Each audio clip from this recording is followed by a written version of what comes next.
Hey everyone, welcome. Got a few people ticking in. We know we love everyone to say where they're from in the chat or say hello. It's probably all the same people that come to our webinars every time, but that's okay. We love the regulars. I'm a bit excited about this one. So am I. Long time coming. Oh, we've got a first timer. Welcome. Matt, you didn't message to everyone, you only messaged to us. Oh, sorry. Okay. Just in case. That's all right. I won't say it again. I know no one wants to say something. Hey everyone. Oh, first time. That's cool. That's awesome. Oh, there you go. We got lots of first time people. That's great. Gippsland. Beautiful.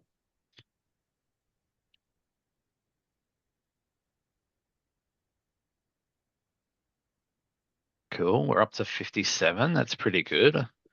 Lusana, was that the one experiencing floods only last week? I hope you guys are all right up there. Yeah, it was pretty bad up there. And Darren and Aubrey, I love Aubrey, Darren. We've spent a bit of time down there recently. Next time I'm down, let's catch up.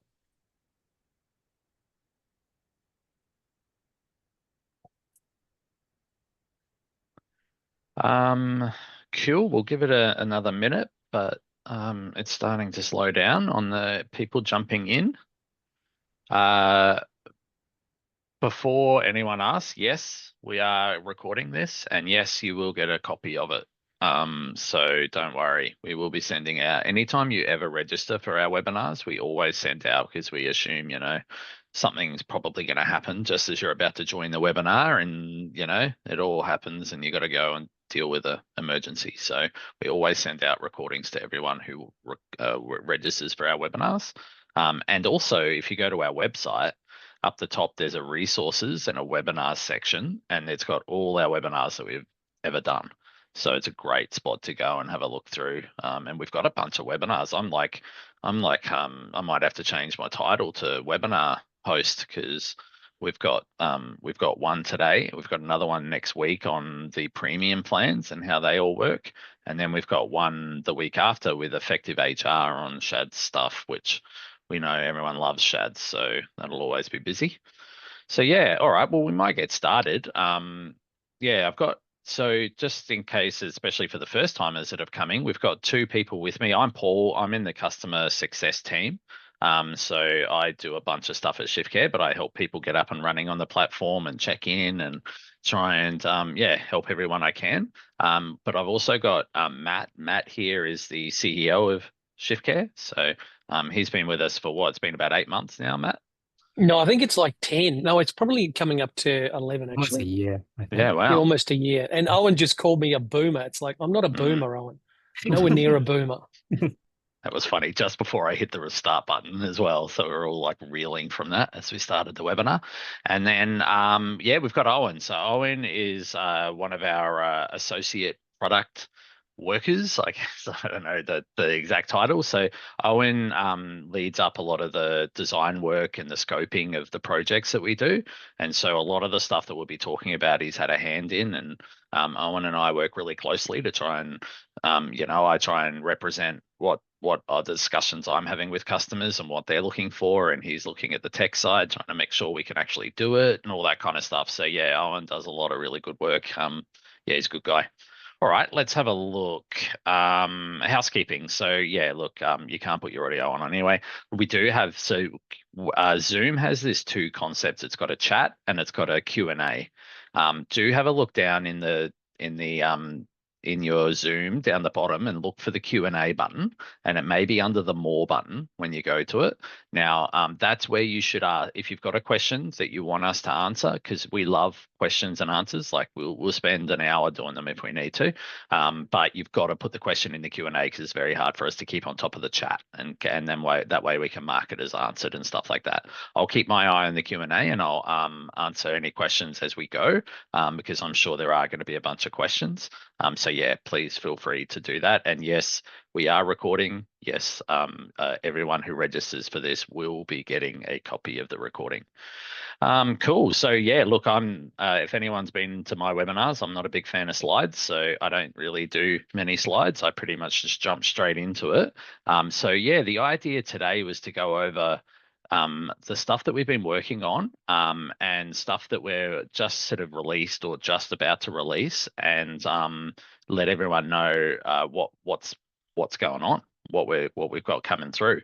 The first thing I want to add as well, actually, is that we do have a program called the User Experience Program.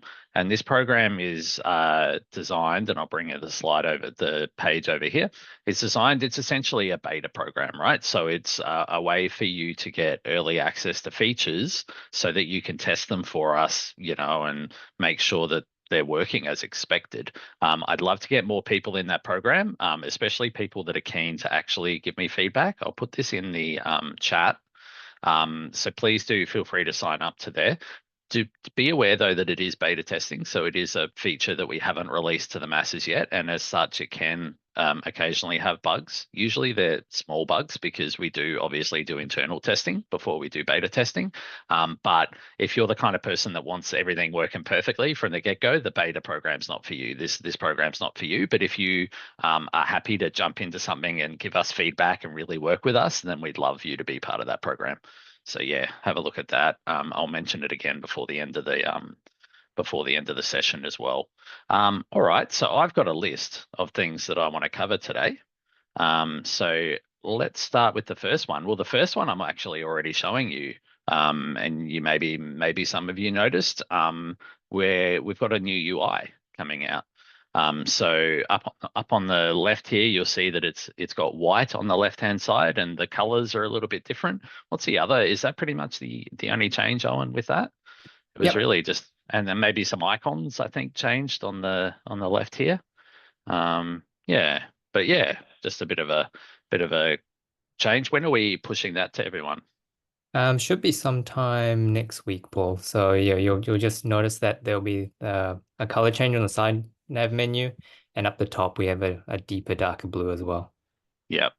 And I think I was talking to the head of product, and he was sort of mentioning that, there's can you zoom in on your browser? Yeah, it's a bit small, is it? Yeah, it's far too small, actually. Good idea. Cool. How's that? That's probably a bit better yet. Yeah, nice. Yeah, I have a massive monitor. Thanks, Andrew. To go with the massive headphones. Yeah. That's right, and my massive head. So yeah, the other thing that the product owner was saying is that we just have a lot of real estate that's not being used up on the screen up here. So I think that there will be some looking at that down the track to try and get better use out of the real estate that's on the screen. But yeah, just a little upgrade there. Most people that have seen it have liked the changes so far. So yeah, that's a new UI. The next one, and I wanted to jump into a exciting one, is the in-app messaging. So this is a feature that we've really excited to launch that we think is going to have a huge impact on our providers being able to talk live to their carers. So up on the top here, you'll see that there's a messages section. So up here, by the way, if you're loving what you're seeing or you think features are awesome or you got anything, feel free to use the chat to tell me that it's brilliant or whatever. Love a bit of feedback in the chats. But yeah, so we've got this live messaging, and so you're able to come in here, and so I can have a chat with a carer. So I can come in here and say, did you do your shift? And then if I go to the app, I'll get a notification and there'll be a message here. Hey, did you do your shift? And I would have got the message. I would have got an in-app notification on my phone as well. Of course I did. Yeah, how good's that? So that's the messaging system. So the way it works at the moment is we've got 3 types of chat.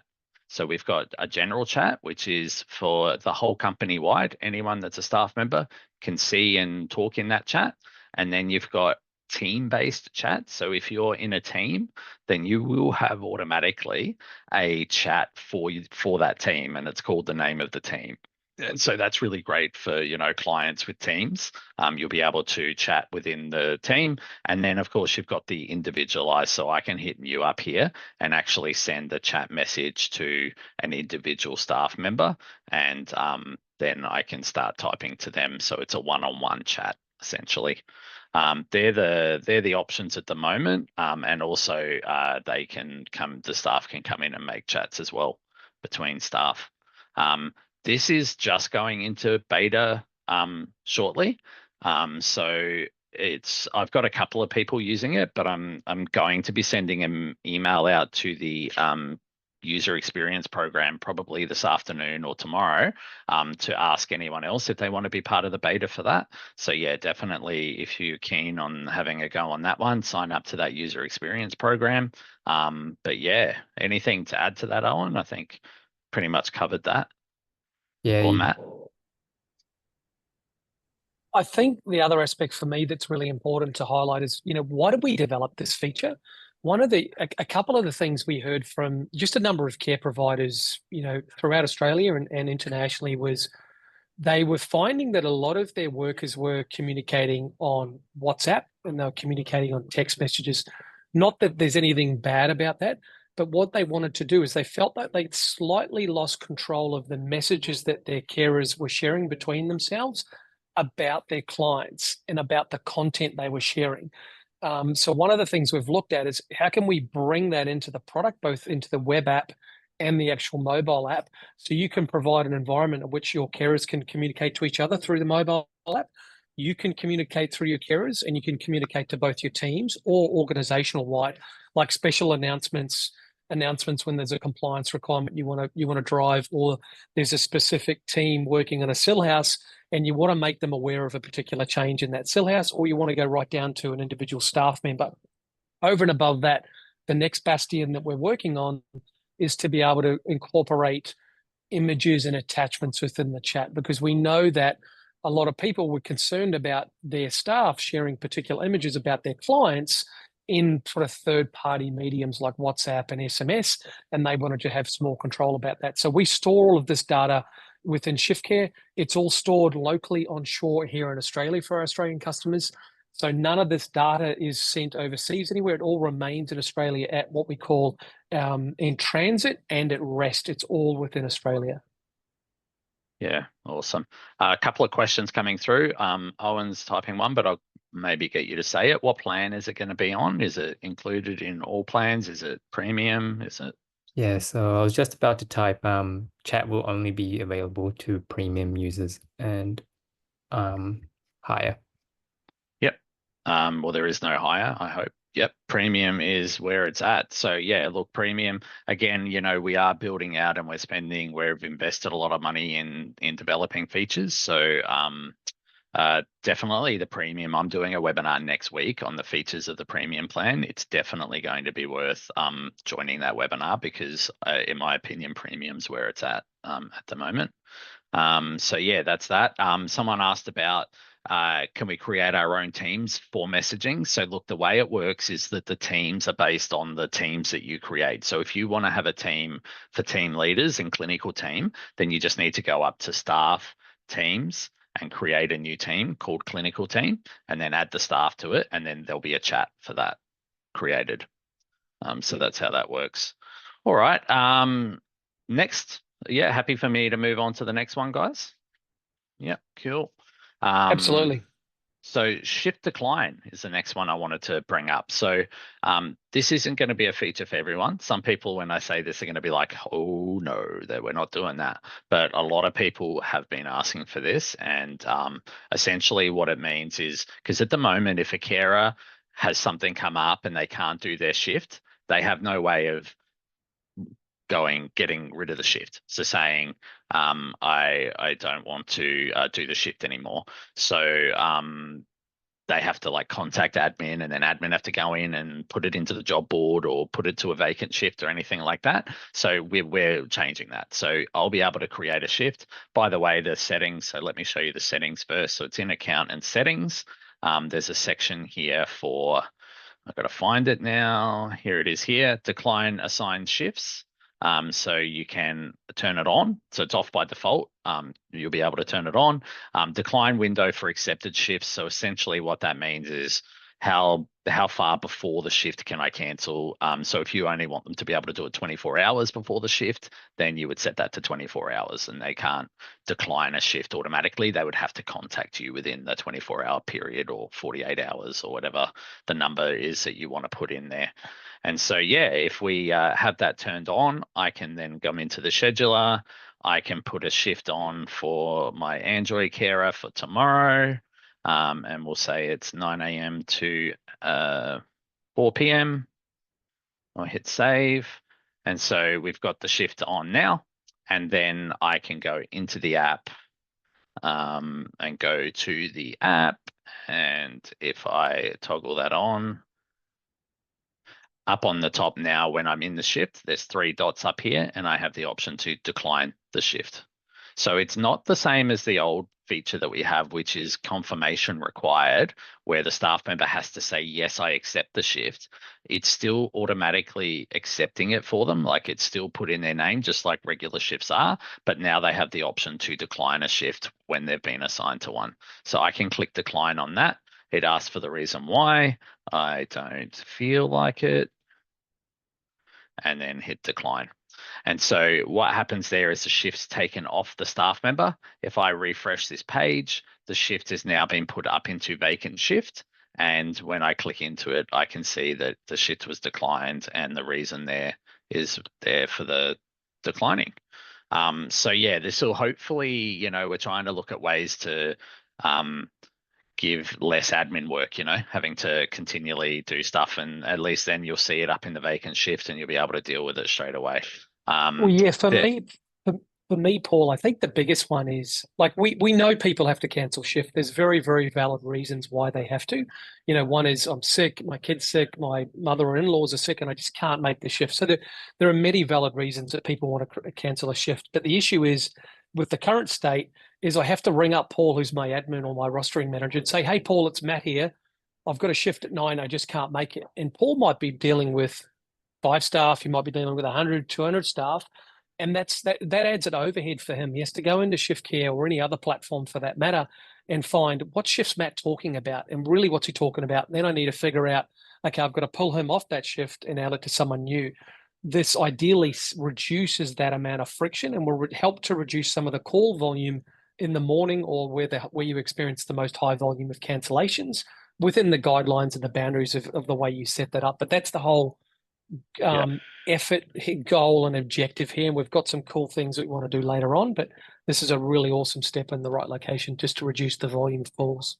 Yep. So a couple of things to note with this. One, it does put it straight into vacant shift, which is good, because that's one of the problems we have with the old confirmed shift requirement, is that when they decline it, it stays in the staff member's name, and then you can't you can miss it because you don't realize that they've declined it. So that's now going to go into vacant shift, and we're changing the old flow that if the staff member does also decline a shift, that it will also go into vacant shift on the old confirmation required.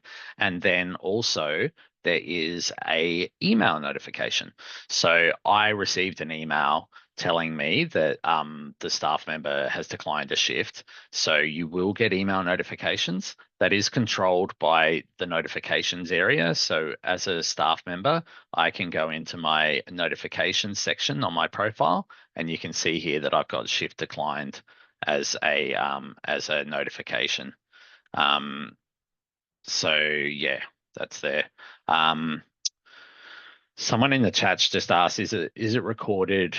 Is a record stored in the staff members' records? I don't, because the shift is removed from their name. I don't think that there would be. Might be. However, on that, Paul, obviously once you go into dashboards, I'm not sure if you're going to show that today, but that's also why we start to track cancelled shifts by both client and staff members, so you can track the anomalies, or maybe who might be a traditional offender in that area. I think I think Owen, let's jot that down though as some good feedback on that. It might be good if it adds it to the communications log or something, so that you can see, oh, this staff member's declining a lot of shifts. Yeah, great feedback. Thank you. And that's this is going to be beta tested as well. So I'm going to be sending out, it's ready for beta testing. So I'm going to be sending out emails on this one as well. So yeah, join that experience program if you want to try that out for us and give us feedback like that from Kathy. Thank you. All right, so that's shift decline. The next one is a big one, staff onboarding. So we have a new flow for when a new staff member starts on ShiftCare, because at the moment when you create a new staff member, it pretty much just sends them an email and says, hey, set a password. And they set a password and then they're good to go. You know, that's it. So now what we've done, and we've actually used this opportunity to update the staff page in general, the staff list page as well. So you can see now that if anyone's got an astute eye, you'll see that there's a couple of things different on this page. So one is that we've got checkboxes on the left-hand side. So you're able to tick multiple clients, multiple staff, and then use bulk actions to update a few things. So you'll be able to resend a password. You'll be able to send a password reset email. You'll be able to resend the onboarding email, which I'm going to go through what that is. You can update the status of staff to no access. This is a big one. Everyone's been asking for this. Like, what if I want to bulk make staff no access or bulk update them to active instead of no access? It's fantastic. And then you've got this available for rostering and not available for rostering. So, you know, you might have a bunch of staff that you don't want to roster on for shifts for a while. You can update them. So the bulk update's great. You'll see on the right-hand side, we've got this onboarding status section now, and this will make more sense as I go through the flow. But essentially, you'll be able to track where they are from an onboarding perspective of, you know, you're setting them up for the first time. So let's go over how it works. So I've got a staff member comes up to me and says, hi, I want a job. You go, yep, you got the job. Let's get you into ShiftCare. So we go add staff. We put them in. Mr. Webinar Demo. And by the way, you may notice there that there is now a first and a last name and a middle name for staff. We used to only have one name field.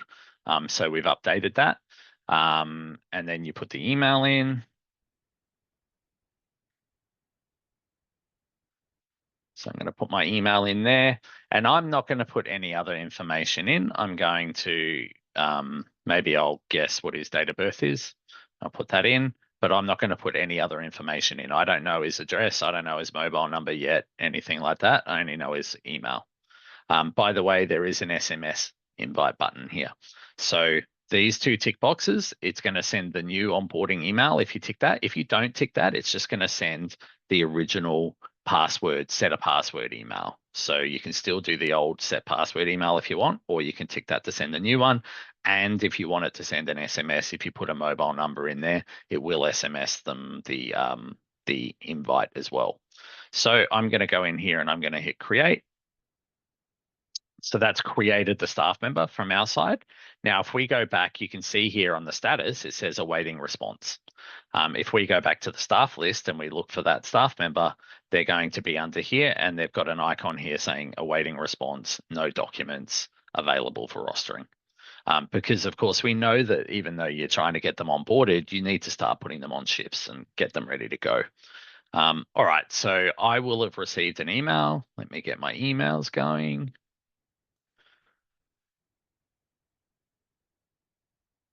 Here it is. All right, so Paul Admin has invited you to join ShiftCare Carers Inc. That's the name of my provider on ShiftCare. They can click on accept invitation. It expires in 7 days. I'll click accept invitation. This is where they will then fill out a form. So the good thing is it pre-fills whatever I had put in. So I only put in the name and the date of birth. And I didn't put anything else in.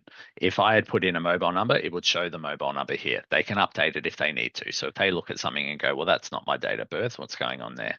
I can come in and click on here and put in my date of birth. Yeah, let's go back to boomer territory. All right, cool. And then mobile number.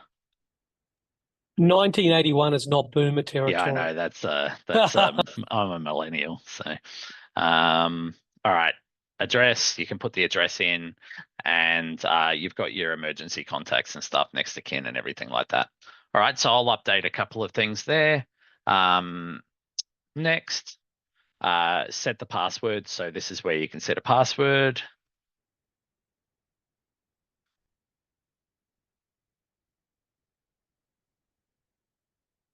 Cool. Done.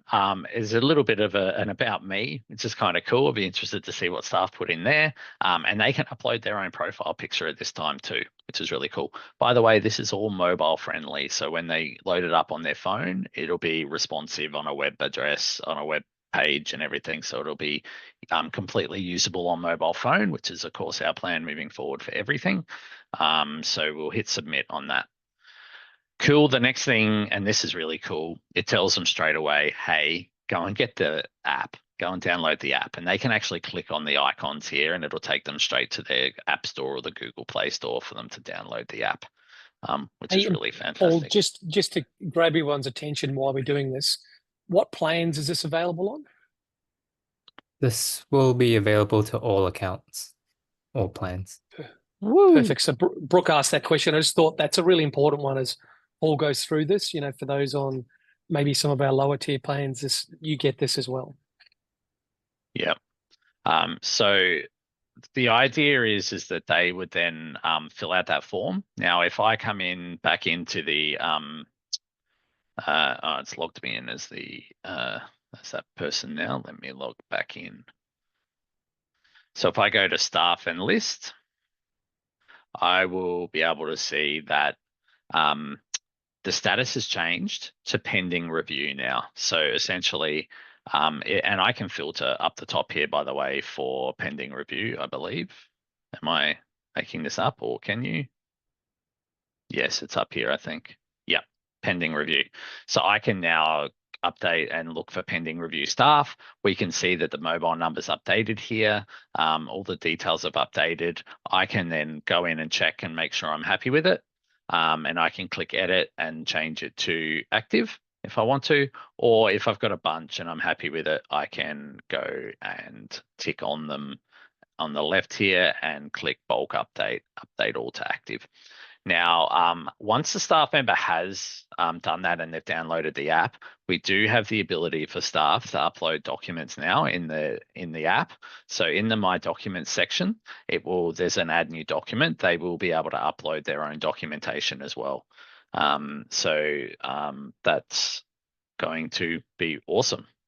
Hey, Paul, on that point, so one of the questions one of our customers has is, can we edit the email to ask for documentation? So what's your process that you would recommend, you and Owen would recommend, and how they would set this up to say, hey, these are the performer documents we would like you to upload? Yeah, well, at the moment, I think they would have to send a separate email telling them that they need to upload documents through the app after they've signed up. It's certainly something that we've discussed actually, and I'm keen to. We could also probably do that in a form initially, right? Yeah, I think with the form though, like we need them to go into the app and upload their documents. So we need to just give them instructions on that. So look, it could be something that we add to that templated email. If you have documentation that needs uploading, please upload it after you've done it. Or we could add it to the to that page that comes up that tells you to download the app. Yeah. We could add it. We could change this to have this part actually that tells you upload your documentation here. So yeah, there's plenty of options there. We could definitely look at it. But We'll yeah, look at that. Yep. absolutely. Cool. So yeah, after they've uploaded the documents, and then you can come in and you can say, yep, I want to update all to active. That's going to make the staff member active and the onboarding process is done. And then you've got your green ticks. So yeah, and it'll show you whether they've got documentation as well. So it tells you whether there's documents attached or not to the profile. We've got a few questions. Can we edit the email? We already sort of answered that. No, at the moment, but we'll look at that. Fantastic. When will this be rolled out? So this one I just launched a beta testing on. I would say it's actually looking pretty good with testing. I've had a couple of little bits of feedback, but nothing too major. It seems to be working for people with live customers at live staff at the moment. So that's going to be really good. So yeah, I think we're looking at a couple of weeks maybe. Just want to make sure, we're trying to make sure it's not too buggy and everything's working well before we release it. Still very new to ShiftCare is the way we can change the number and email the replies that come when shifts are sent out to staff. Right now, our director is getting the messages we are hoping to get sent to our admin phones and admin emails.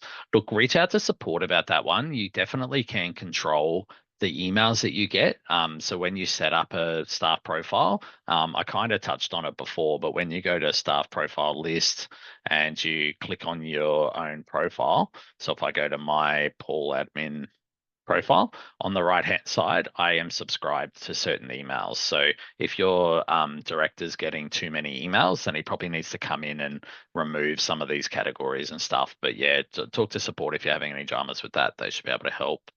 How will this work with the Xero integration? So look, if you are doing the workflow where you're creating the staff on either Xero or Employment Hero and you're importing them into ShiftCare, then that's fine. You can still run that import. What you would do is after the import runs, you would then tick on the staff and you would go bulk update, resend onboarding email, and that'll send them that flow that we just went over. So you absolutely can still do it with the integrations. Is there bulk reporting capabilities on staff onboarding, seeing documents in their profile, expired docs, and required to upload? Seeing documents on their profile, I mean, you can by going into their profile. Expired docs, yes, we have under the document hub, there's an expired section here. So you can always see all the expired docs for all your staff. But we also have the reports here under KPI, competency, compliance, and qualification. That covers all your documentation. And you can see who's got documents and whether they've expired or not. And required to upload. Again, I would use this report, because it shows you a grey dot if they haven't got any documents. So these reports here are really great for staff documentation. That's the KPI, competency, compliance, and qualification. So yeah, most of that you can get what you need out of the docs. Can you customize the onboarding personal details form to ask for bank details, for example? I think at this stage, no. I think that would require a fair bit. Like it wouldn't just be the form that we'd need to update. It would be the whole staff profile that we'd have to update to be able to add custom fields and all that kind of stuff. So that would be probably a fair bit of work.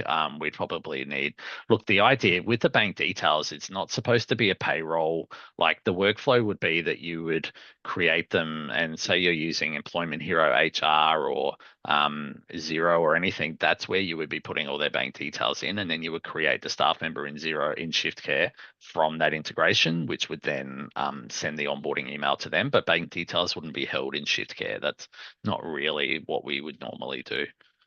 Can you guide in uploading compliance documents? Will the documents give notification for expiry documents? Yeah, look, I'm not going to cover that in this because I've got another 20 things I want to cover before the end of the hour. But yes, you can do that. You can do notifications. Definitely reach out to our support team. That's the little live chat down the bottom left here. But yes, we do have, and if you go to help.shiftcare.com, you can look for notifications and expiries, and there's documents on all that stuff. But yes, you can do that. All right, I'm going to jump on to the next thing unless anyone else has anything they want to say on that. No. Cool. All right, data access. So we added a new feature, and this is in relation to, some of the concerns people had about, I've got staff that do the rostering, but I don't want them to be able to see the client's data. Like they can see the client's phone numbers and email addresses and all that sort of personal stuff. Or I've just got a support coordinator that logs in, and I want them to be able to see the clients that they're working with, but I don't want them to be able to see all the clients and all their data. And so we've added this new feature. So on the left-hand side, we've already had roles for a little while. By the way, before we jump into this, is this a premium feature, Owen, or is this what's the go with this feature? So this will be available to all accounts that already have roles. Okay, and roles is available to everybody. No, it would be, I believe, Pro and Premium. Okay, Pro and Premium. Yeah. Yeah, sweet. So roles is a feature that we've already had for a little while where you're able to create a custom role. Now, within that custom role, it gives you some flexibility on what they can. So let's say I wanted to make a new role and I wanted to make it, and you have to base it off a role that already exists. So you do need to go in and look at the roles that we have, and you might go, yep, it's based off the coordinator role, but I'm going to call it pools support coordinators. And then from there, you can actually fine tune, okay, can they only read invoices and not actually create them? Can they not see invoicing at all? Or can they do everything with invoicing? And then with Hey, the Paul, report, Owen, sorry to interrupt. I just want to make sure that this is available for all plans. Remember, okay, custom roles is just one of those features that all plans gets access to. okay, fantastic. Yeah. All right. Matt's calling it now. So if it wasn't before, it is now. Woo. Yep. So we've got the reports. You can choose whether they've got no access or full access. And then you've got your account settings, pay groups, all that kind of admin kind of stuff here. So you can control that. So that's been out for a little while in our roles section. But what we've done is we've added, so I'm going to hit save on that and I'm going to create it. Description can't be blank. Let's just type anything in there. All right, so I've now got a pool support coordinator role that I've created. Now, what I can do further to that now is I can say, okay, in the data access section, I can go to pools support coordinators and I can decide whether, I'll just hit the edit button. I can decide whether or not, okay, these guys, can they see client details, yes or no? And I might go, no, it's going to be team-based. You can only see client details for clients that are in your team. Client communications, same thing, team-based. Client forms, same thing, team-based. Staff details, absolutely not. They don't deal with staff. They're not HR. I don't want them to see anybody's staff details. So I can go in there and do that. I can hit save, and then I can go in and I can go to a staff member, say Emily here, and I can change her role to the new role that I've made. So I'll put it onto Paul's support coordinator. That's the custom role. And then I can now show you how that looks. Let me just see. I've got them in Paul's house. Let me just check that house. Yeah, and let me just make sure there's a client in that house as well. Paul's house, excellent. All right, so if I now log in as Emily, was it Emma or Emily? I can't even remember now.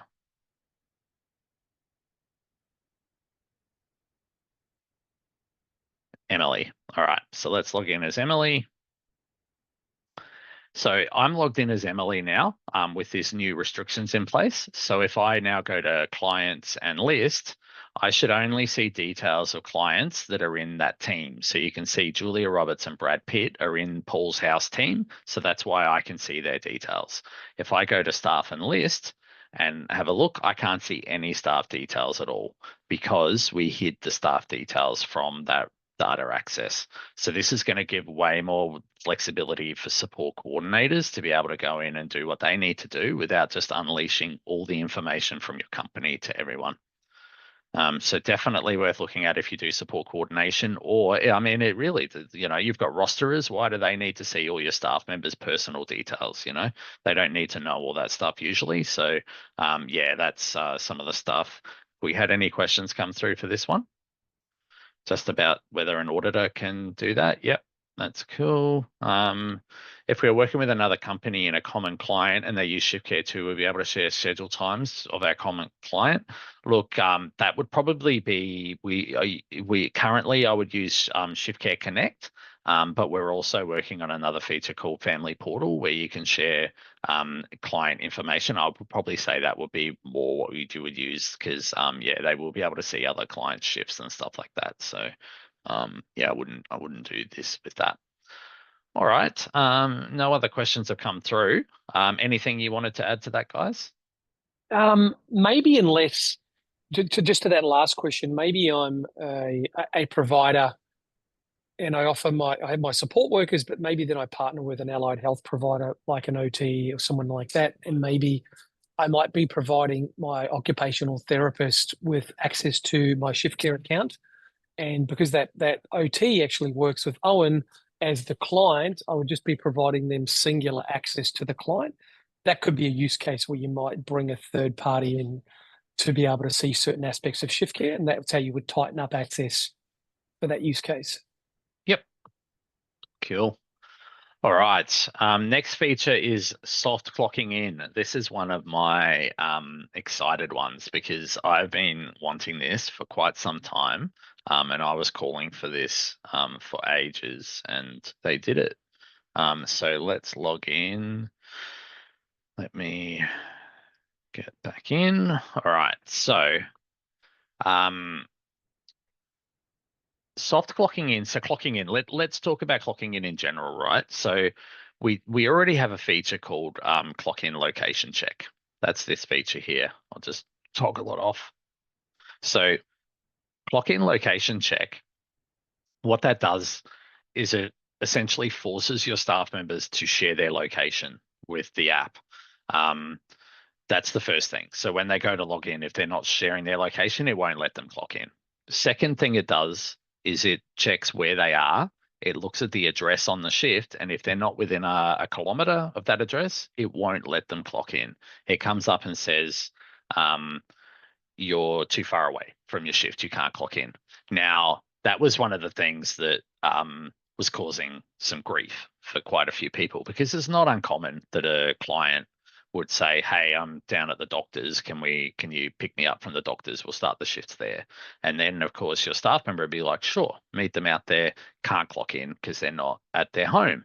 And so, yeah, this was a constant cause of problems. And then, so what we would do is we would turn that off, which would then mean that your staff didn't have to share their location to clock in, which meant that you were just getting no data in terms of sharing their location and stuff like that. So what we've enabled now is this new setting. So when you do clock in location check turned on, we have a new toggle here to say allow clock in outside of location radius. So when you toggle that on, it still does force them to share their location. If they attempt to clock in without sharing their location, the system will say, you need to enable, and when you click on the setting button, it'll take you to the app settings to enable location sharing. So that's great, because you do want to get that location tracking. It's really important.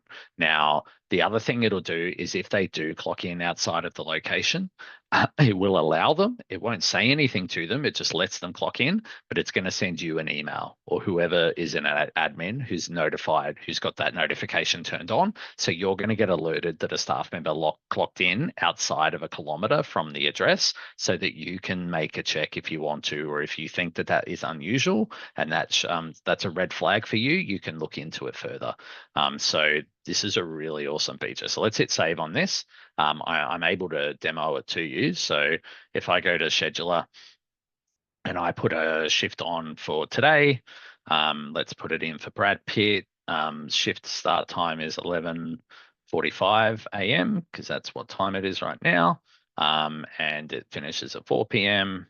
and then I hit save. So I've got my shift in here. Here it is. And then I'm going to go to the app, go to the schedule, refresh.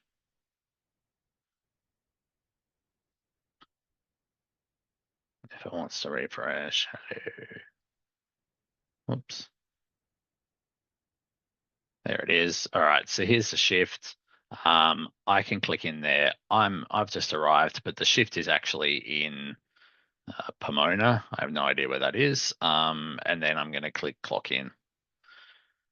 So I'm going to be able to clock in like regular. By the way, this is a bit of a demo into a feature that I'm about to show you called clock in need to know pop-up, which alerts all the need to know information for a client, which is awesome. So yeah, that's a new feature that I'm going to show you shortly, which I've now just shown you. But anyway, we'll go back to it. Now, I clocked in fine, right? So it's no dramas. When we go to the shift itself, it shows that it clocked in, but it's got a little note on it saying the location doesn't match the shift's location. But more importantly, if I go to my emails, I will have gotten an email telling me that it was outside. So here's the email, says I started this shift outside of geofence. So it's got the email coming to you. The reason why I got that email is because I have it set in my profile. And again, this is up to each admin to set their notifications, but I have clock in out of range and clock out of range turned on as subscribed email notifications.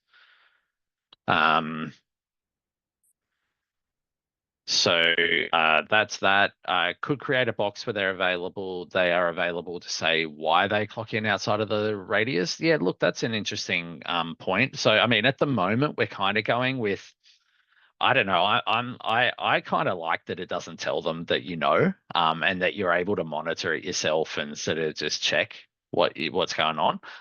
But yeah, that's a good feedback. That's something we could look at down the track, that maybe if it is out of location, it pops up and says, hey, we notice that you're not at the location of the shift. Can you explain why? And then that'll give you more context when you get the email about how you deal with that. So yeah, I like that. That's good feedback. We'll put that on notice. But yeah, I'd say yeah. Is this feature current? No. So this is a yeah, is this what plan is this on, Owen? Is this for everyone? Yes, this will be for everyone. Cool. This is for everyone. We're about to do beta testing on this, aren't we, as well? Yeah, so we got a lot of features coming through. Yeah, I'm about to send out an email inviting people to beta test this one. So yeah, don't forget about this user experience program that I talked about. If you want to be part of any of these betas, I'm just putting it in the chat again. But yeah, we're about to beta test this. So I don't think it'll take us long to beta test this one because it looks pretty tidy already. I've given it a couple of tests already. So yeah, shouldn't be too long before we see this one. The need to know information that you're showing is that they need to know that we can already answering. Yeah, look, I've got it on my list to go over that feature, so I'll explain how that works when I get to that one. Cool. All right, so yeah, that's soft clock in. I'm super happy about that. Yeah, we'll see that one soon. Next one is quotes. So we have and this is currently in beta testing. It's been in beta testing for a little while now. So quotes is here. You can this is designed obviously for people that are getting a new service agreement. You want to give them a quote for the dollar amount as well as the service agreement form that we have. So we have forms that can do service agreements.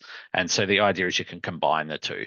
So you're able to come in, look at what I'm running out of time. So I'm not going to go super in depth on this, but essentially you can choose a client. You can say, yes, I want to create a quote.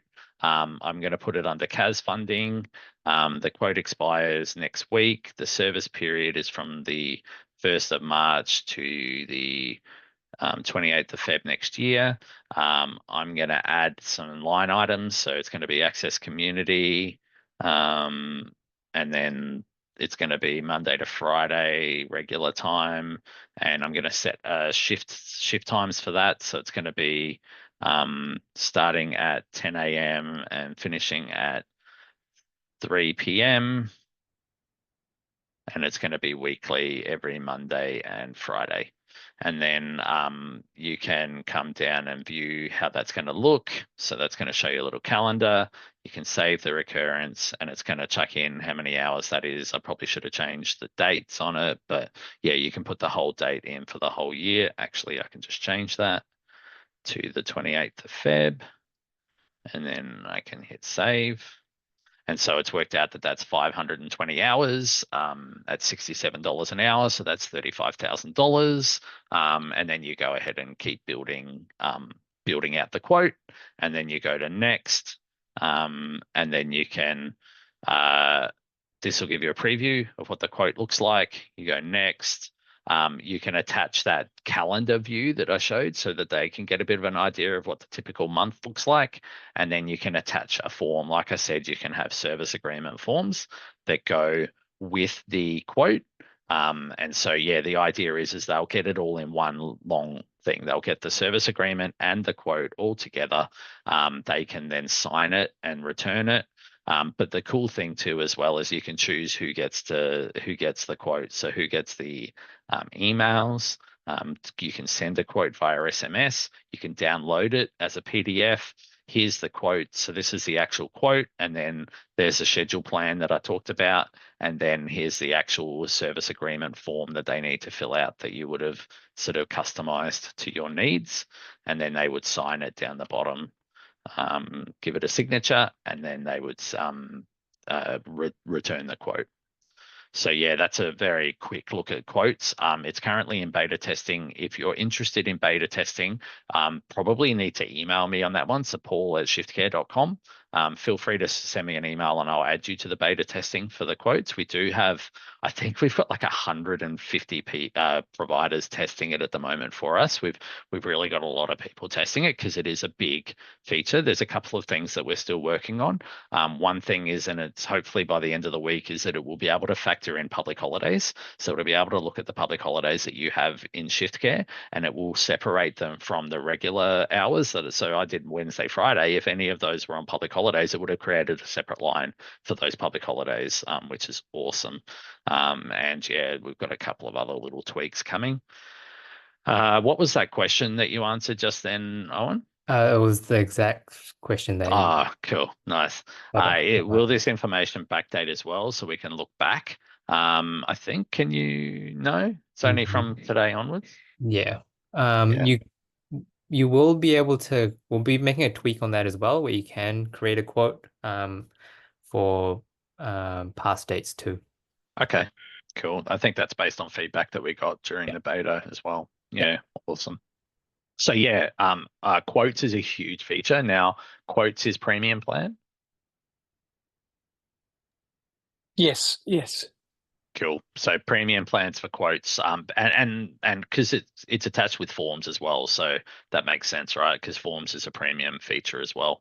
All right, I'm going to keep moving because I'm starting to run out of time. Incident forms. So yeah, look, very briefly going to touch on this. We know we have forms. We have the concept of shift related forms. So you can use forms for progress notes and incident reports. Now, anyone that's using forms and using our incident ticketing management system would know that there's a bit of a disconnect at the moment between the two. So if you create a form that's an incident form and a staff member fills it out, it doesn't create an incident ticket. So therefore there's a kind of gap there where it's like, well, we really want that to flow through. And that's what we're working on now. So when you create a form, you'll be able to actually tell the system that it's an incident form, because that's going to then, like it says here, create an incident ticket. So the idea is, from a company perspective, the staff member that's filling out that incident form is informing you that that's happened, but you still need to take steps within your company. Do I need to report it to the NDIA? Do I need to tell stakeholders? Do I need to update staff? All that. So that's where the ticketing system comes in, and it will create a ticket for you automatically. And also the ticketing system has automated emails based on a hierarchy of who's in what teams. So as soon as the ticket's created, it's going to notify whoever's in the team lead here. And then if no one does anything for 4 hours, the risk manager is going to be told. And if no one does anything for 8 hours, the general manager is going to be told about it.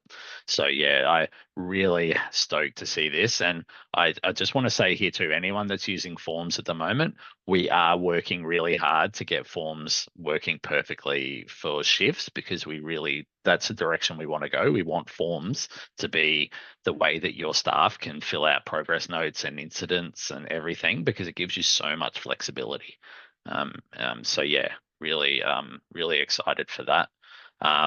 That's currently, it's not in beta testing yet. We're still just working on, we've got a couple of bugs that we're working on, but yeah, as you can see from everything that I've covered, we're working on a lot of stuff. So it's happening and we're moving quick and we're getting stuff done. It's really exciting.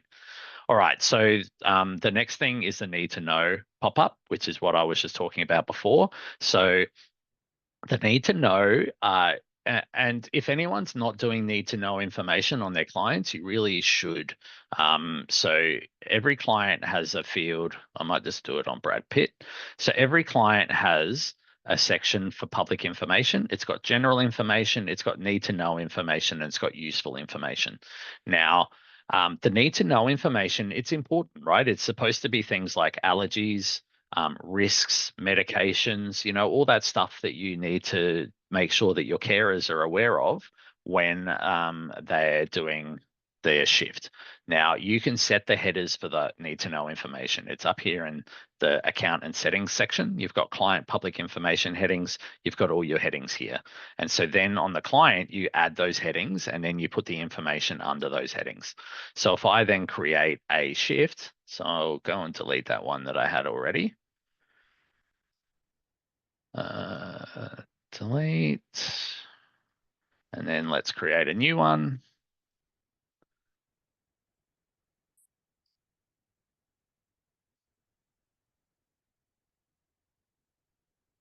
And now if I go in and refresh, there's a shift there. And so, I mean, I can go into Brad Pitt and I can go into his details and see the need to know information here.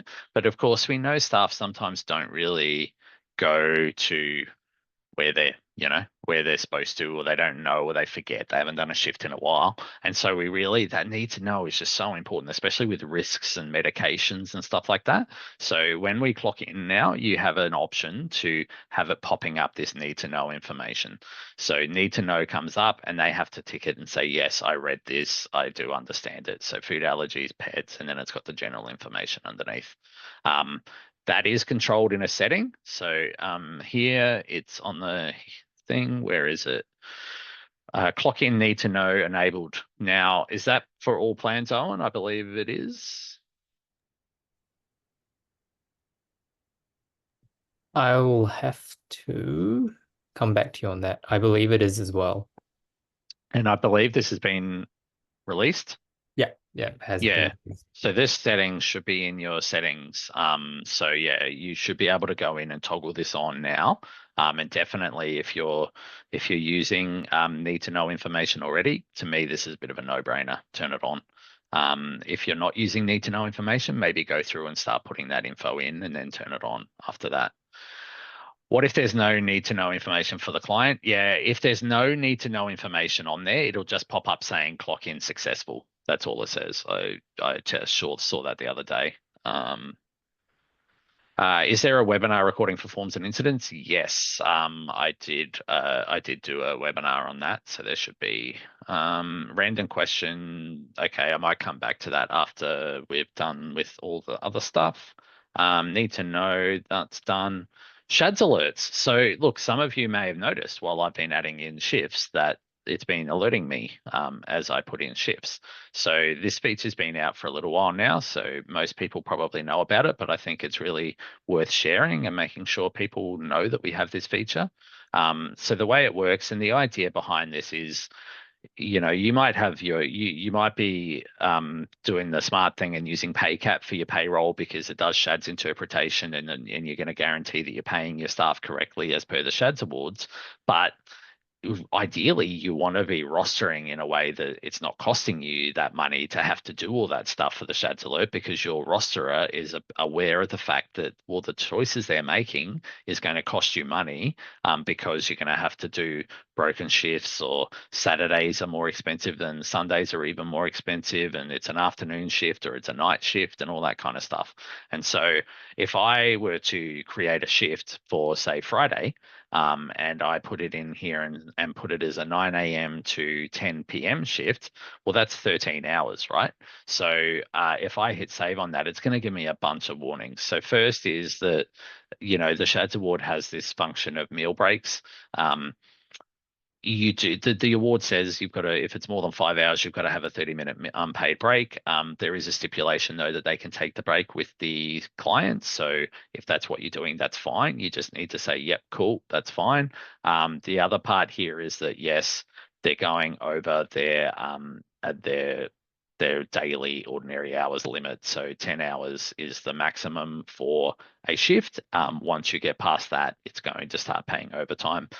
Because the shift finishes at 10 p.m., it's an afternoon shift. So it's warning you that the shift will be paid a loading of 12.5% for the whole shift. And also it's just mentioning about that paid 10-minute tea break that's in the award as well. So that's the kind of things that the SHADS alerts are going to give you. It's supposed to again help you to have your staff making better rostering choices when they're doing it. How it works is you go into account and settings, and down in the scheduler section somewhere, time and attendance, there's a section here about the default industry award. So you set that to SHADS, and then display the pop-up should be on if you want it on. Otherwise, it'll just do the red triangle if you turn them off. And then on the actual staff member, there's a bunch of fields that you really need to make sure that you put on there. And it's down in the payroll settings. So the first thing would be obviously that they're on SHADS. With the award level, it's really about whether they're a disability worker or a social community worker or an aged care worker, because as most people know, the streams in the SHADS award, there's slightly different rules based on which type of employee they are. So it's really important to put that in. And then you've got your employee profile. Are they a day worker or are they a shift worker? Because obviously a staff member that works as a day worker, if they work after, I think it's after 6 p.m., they get paid overtime straight away. Whereas if they're a shift worker, it's based on, what time the shift finishes and loadings and all that kind of stuff. So yeah, that's where you need to put all that info in to get the alerts coming up to you. So yeah, hopefully a few of you have already started using that feature and are loving it.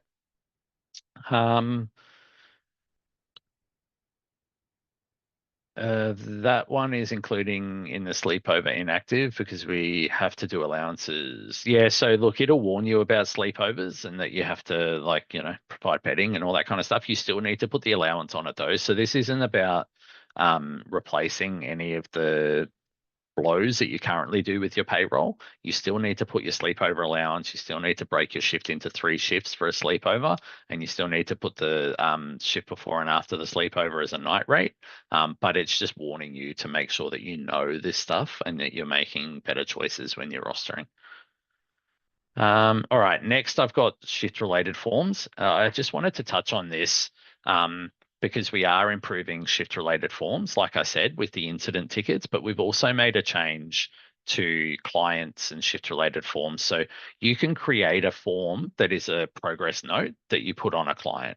And so the idea is I have a client, I have a special form that I need my staff to fill out every time they do a shift with that client.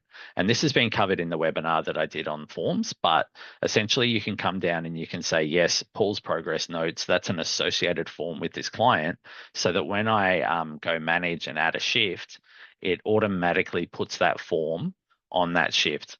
Now, one of the problems that we had with that is that you already had 100 clients with 1,000 shifts, and it only did it for new shifts that you added. We've changed it so that when you add a form now, so if I come in here and add a form to her profile, that's going to update the existing shifts that were already on that client as well. And if I remove a form, it's going to remove it from the shifts as well. So you don't have to go into each individual shift and update all the forms, which is huge. It's been something everyone's been asking for since we started talking about shift related forms. So yes, that is, we're still doing some early testing on that, but I think it's a pretty no-brainer one where I don't think we're going to beta test it. We're just going to turn it on if we're happy with it and we see that it's working. So you should see that coming in the next few days, which is awesome. So yeah, if you are on the premium plan and forms are the direction that you're going to, this may be the thing that you're ready to start using forms for progress notes. Late clock-in notifications. So I added this because, look, it's been out for a little while, but I feel like most people don't really know that it exists. And I've gone to the profile a couple of times, for all admins have the ability to set what notifications they get. So it's in the subscribed email categories, and one of the notifications is late clock-in. So what it does is if your staff member hasn't clocked in at least 10 minutes from the time that their shift started, it's going to email you to tell you that they haven't clocked in yet. So that can be good for staff that are quite operational and wanting to make sure that things are going smoothly during the day. That's a really good notification. On the left-hand side here, there is a new dashboard as well that we should definitely be mentioning today. You should see that this is coming up. There you go. Yes, Ian's very excited. So this dashboard should start showing up to people. If you can't see it already, it won't be far away. We're kind of just rolling it out in groups because we don't want to just go too crazy all at once. But one of the things that it's going to show you is how many late clock-ins and clock-outs have you had in the last 24 hours? How many shifts have you had cancelled today? How many forms are awaiting review? Like just operational stuff to make sure that you're everything's going smoothly. Utilization, how many hours have you actually assigned versus how many hours are you wanting to give to a staff member, or have you got contracted to give them based if they're permanent part-time, all that kind of stuff. Vacant hours, availability forecast, rostered versus actual shift time variances, lots of stuff we're working on. This is our first iteration of the dashboard. We have way more coming down. I think Matt probably has a bunch he wants to say on this. He loves the dashboard. Yeah, fire away, Matt. Look, I think the biggest one for me is, how we spoke about staff cancellations? That's in there, right? So, one of the questions was, do we have an audit trail for that? Well, we wanted to just illuminate that and put it at the top, just so you could see who is cancelling shifts, because it's really something important for you to look at. The other one is, this is all around, the first stage of our dashboards is around operations, and that's really around how do you better manage your human capital? And so one of the things we wanted to look at was, how can we help you better forecast what are your vacant hours versus availability versus upcoming shifts? So you can look at, do I have enough staff capacity in the coming month?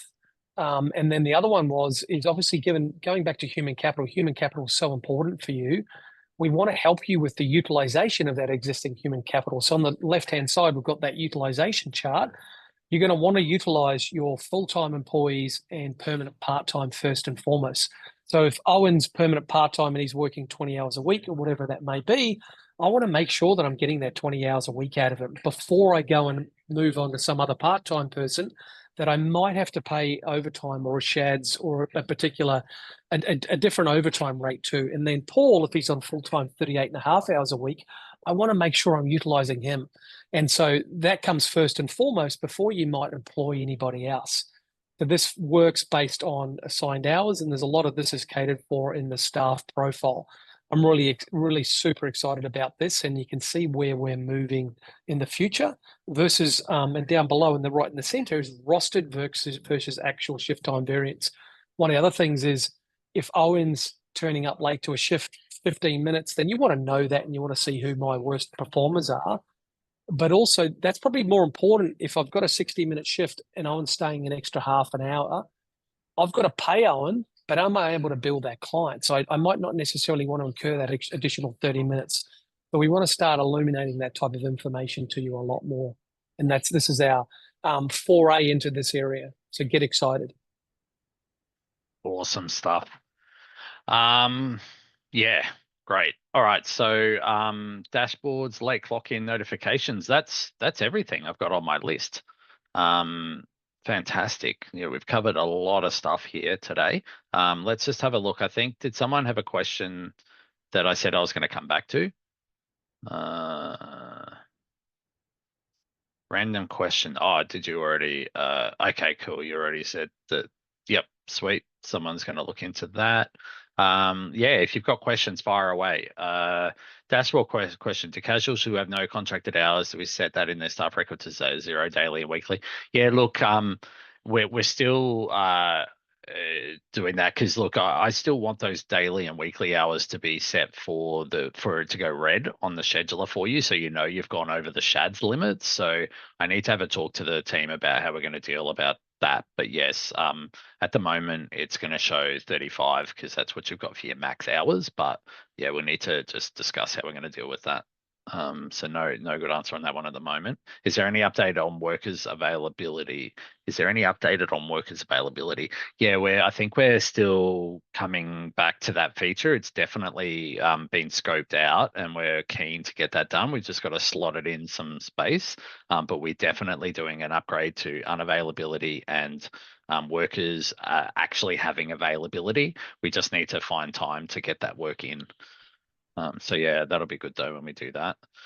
Sometimes we have problems with workers who do not start the shift or forget to start it. Is it possible to see which shifts have not been started at the correct time or which they forget to do so in order to comply? So yeah, look, that was that notification I said about like late clock in. So you can get an email for that, but you'll also get your late clock outs here. So that'll show you how many late clock ins and late clock outs you've had.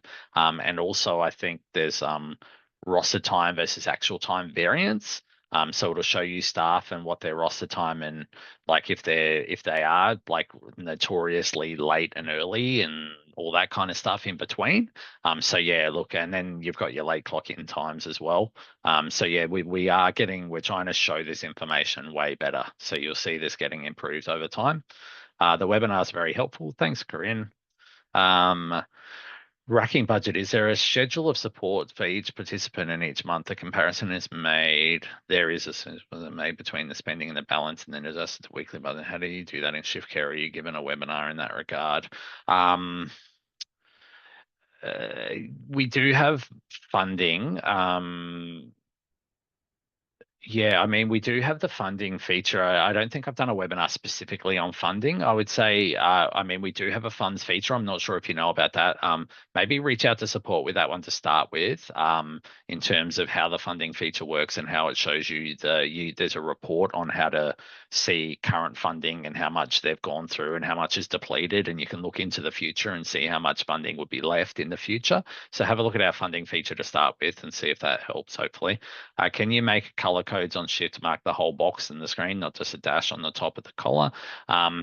That's a fair question. I think it's by design just because the colors at the moment are a status of the shift. So at the moment, they're a color based on whether they're approved, whether they're published, whether they're cancelled, whether they're pending.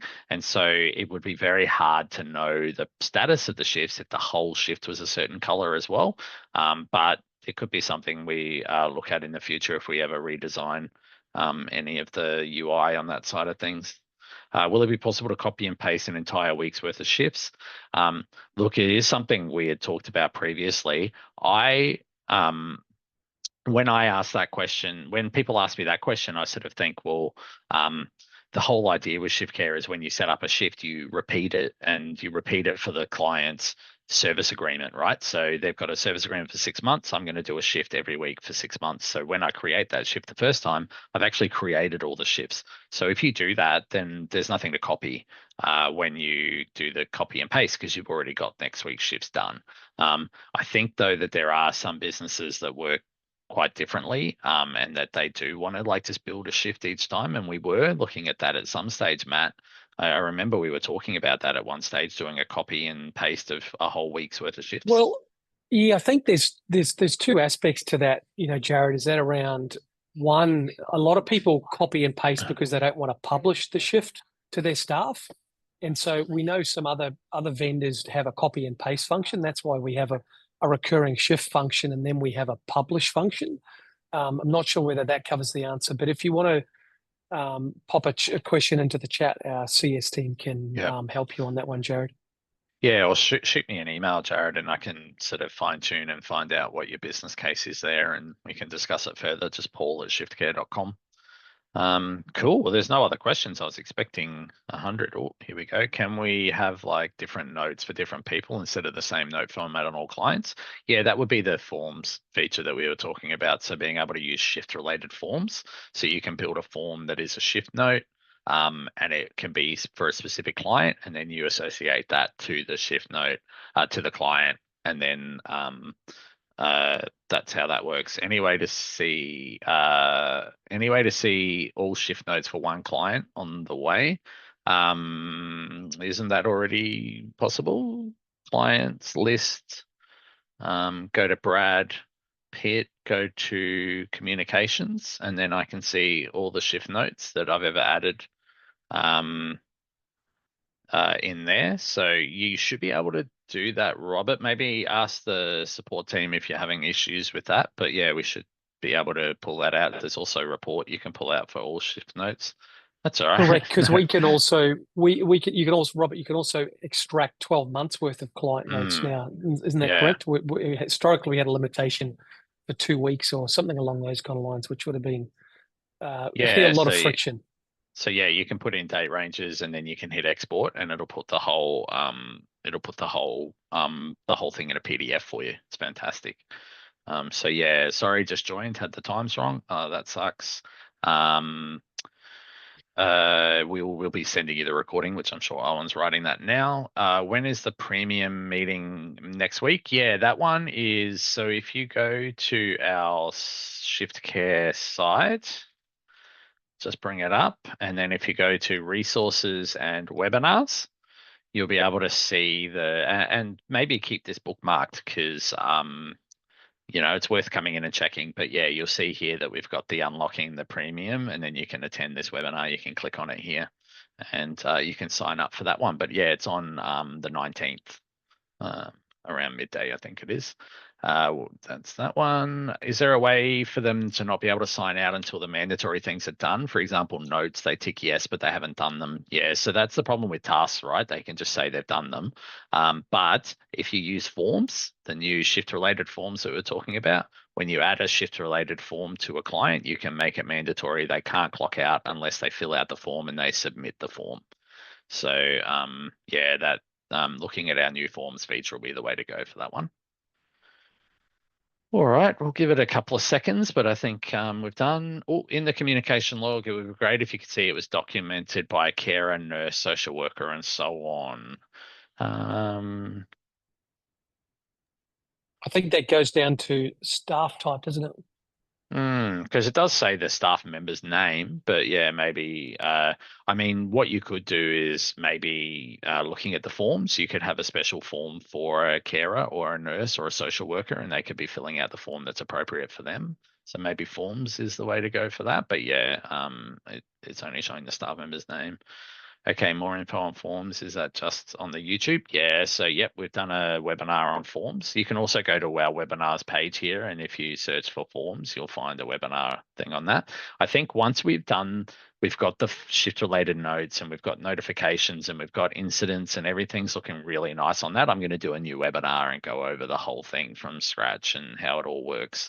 But yes, there is a webinar on forms. Cool. All right. Well, I think we might wrap it up there, guys. Thank you so much for coming along. Thanks, Matt, for all your insights. Yeah. Thanks very much. And I think this might be Owen's last one since he's called me a boomer. Just joking. Wow. But that was awesome. Owen's out the And door.